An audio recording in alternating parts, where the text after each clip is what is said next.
Hello there, I am Rosalia Pereira. Welcome to the Detalles. Kitchen islands are a perfect way to add working space, storage, and an eating area. Today we are going to show you how to save money by building and customizing a kitchen island using unfinished prefab cabinets. The level of experience building this island is intermediate to advanced. This is my husband Mario. He's a professional contractor and he's going to be helping us to build the island. Hello Mario. Hello. We are going to divide this project into 3 segments. Segment 1, building the island. Segment 2, painting technique. Segment 3, preparing the butcher block. So let's get this project started. Building the island. Step 1, measure. I was going to ask you a few questions. I know that this open plan is perfect to make an island, but I know that there have to be some kind of clearance around on the space, right? Correct. Ideally, you want to have 42 inches from the outermost item on the lower cabinets. In this case, we're going to see the sink and the stove, and from that point outward we will measure 42 inches. I noticed that sometimes if you don't have the space, you can go 36.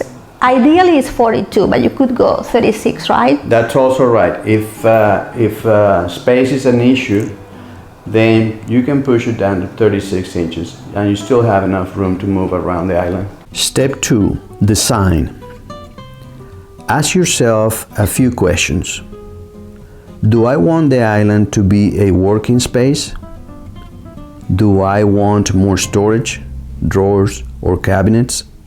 When you know about your needs and wants, you can lay out your floor plan to make the most of your space. Step 3.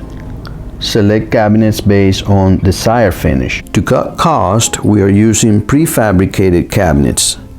These individual cabinets are cost-friendly and you can add as many as your space allows. We are using an 18-inch cabinet and a 36-inch cabinet to allow for a sliding trash bin hardware.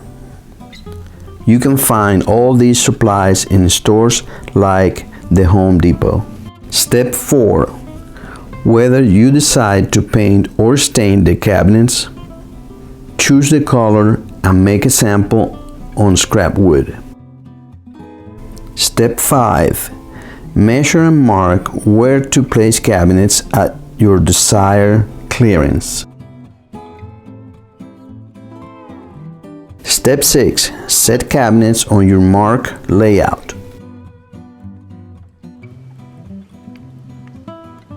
Step 7.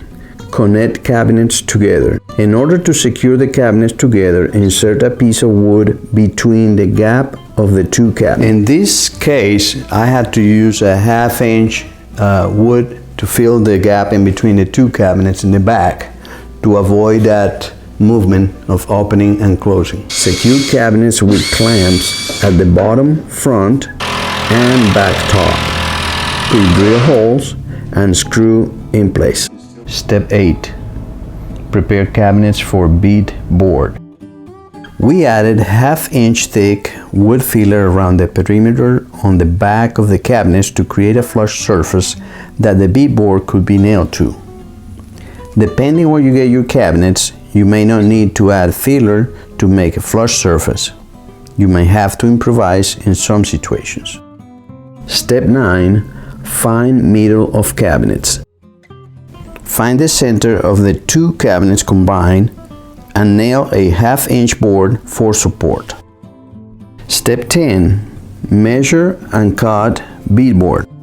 Measure width and length of the cabinets before cutting the beadboard to ensure measurements work for you. Beadboard sheet is 48 inches by 96 inches.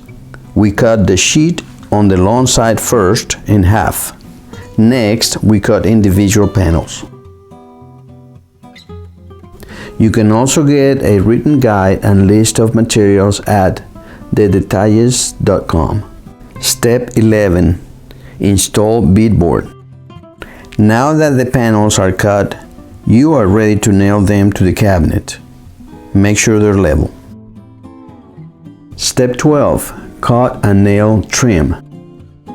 I went ahead and cut all the pieces again. This time I had to make a change. One of the panels in the lower corner was sticking out too far, so I had to trim a little bit with the oscillating tool this way to make sure the 1x4 will fit flush with that corner. I want this to stick out 3/4 of an inch on that end. That way the next board that comes on that side will be flush with it. One more thing, I went ahead with a bigger nail gun with thicker nails because of the size of these boards. Now I'm ready to do the top board. Again, make sure it's flush with the front of the cabinet. And on the back, I made sure it's flush with the panel. I also went ahead and made a little 45 cut on the corner to get rid of that sharp edge. Make sure it's still level. Looks good.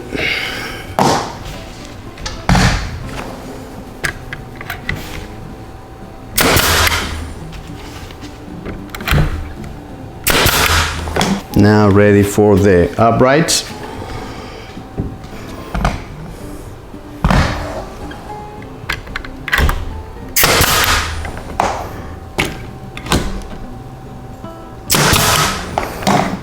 Next one.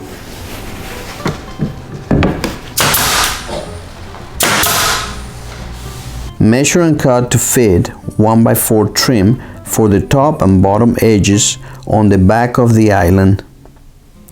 Leave the uprights for later.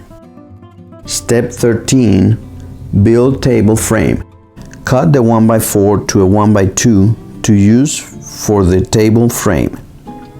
You will need 2 long pieces of 54 inches and 2 short pieces of 22 7/8. Make a 45-degree cut at the end of each board. Glue the mitered corners and nail them together. Step 14. Prepare table legs. Measure and cut table legs at 30 inches or to desired height. Cut a notch on 2 sides only at the top end of both legs so that the table frame can rest on it.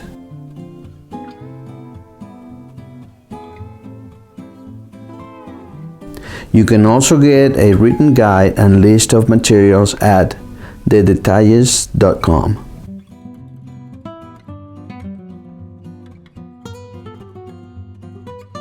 Step 15.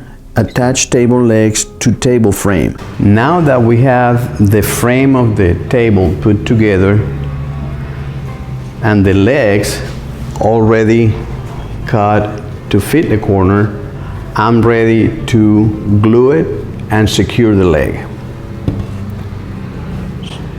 The first thing I'm going to do is to use some construction glue, all-purpose. And I'm going to apply some on the leg.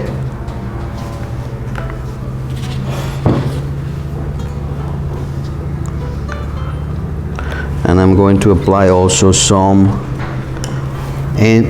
on the frame itself.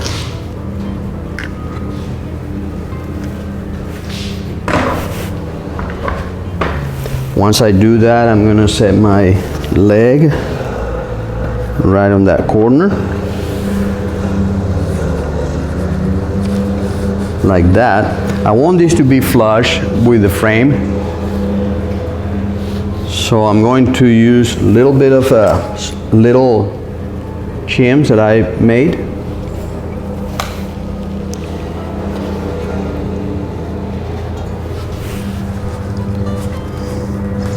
And that right there feels perfect, so I'm just gonna set that in there.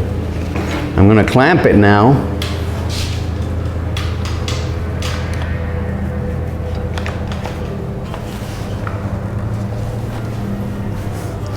And I'm going to pre-drill 2 holes for a 3-inch screw. I'm gonna put one on this side and one on that side, going into the frame. And I'm using, in this case, a 3-inch star head screw, so I can reach the frame but not go too far as to come out on the other side. So we'll do the drilling first. Now I'm ready to set the screws.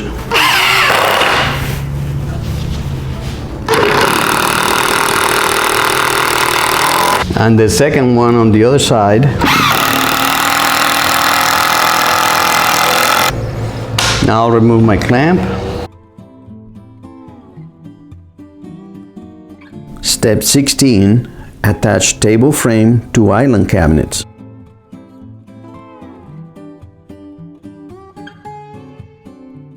Apply all-purpose construction glue to the back of the table frame and attach to island. Make sure the table is level before driving screws to secure table frame. Cut to fit and attach 1x4 trim uprights at the end of table between bottom and table frame. Repeat the same process on the middle of table frame. These will also create additional support for the back of the table. Step 17. Cut butcher block. Measure, mark, and cut butcher block. The length of the cabinet was 54 inches. We cut the countertop at 62 inches to have an overhang of 4 inches on each side. We cut the second butcher block for the table at 58 inches to allow a smaller overhang on each side. Step 18. Prepare butcher block. These will be on the third segment of our series. Step 19. Attach butcher block. Set butcher's block on top of island and mark the center of butcher block with the center of island cabinets. Remove butcher block and apply adhesive to the frame. Make sure the butcher block is level. Adjust if necessary. Reinstall butcher block on frame and line up with the mark lines. Drill holes from the bottom of the frame up to secure the table frame with the screws. Length of screws should be shorter than the total thickness of frame and butcher block combined. Step 20. Touch-up paint. This step is part of segment 2 of our series Painting Technique. This technique can be also applied to any type of furniture. Watch for video tutorial and additional post. Step 21. Caulk gaps. Apply black caulking or the color of your choice to the gap area between the butcher block countertop and the 1x4 on back of the island.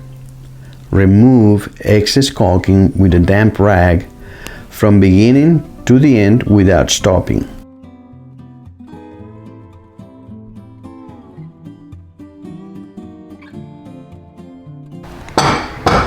I hope you enjoyed this DIY. If you haven't subscribed yet, please do so. Thank you for watching.